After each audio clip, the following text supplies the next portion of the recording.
ઉનાસર main બજારમાં શંકાસ્પદ માખણ અને ઘી ઉપર ગીર સોમનાથ એલસીબીની રેડ। ઉનાની મુખ્ય બજારમાં આવેલ જય ગોપાલ કરિયાણા સ્ટોરમાં શંકાસ્પદ માખણ અને ઘીનો જથ્થો સીઝ કરવામાં આવ્યો।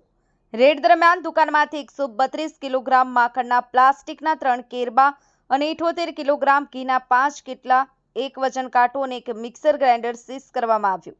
પકડાયેલા શંકાસ્પદ માખણ અને ઘી જથ્થાને ગીર સોમનાથ જિલ્લા ફૂડ એન્ડ સેફ્ટી વિભાગ દ્વારા સેમ્પલ લઈ આગળની કાર્યવાહી હાથ ધરવામાં આવી।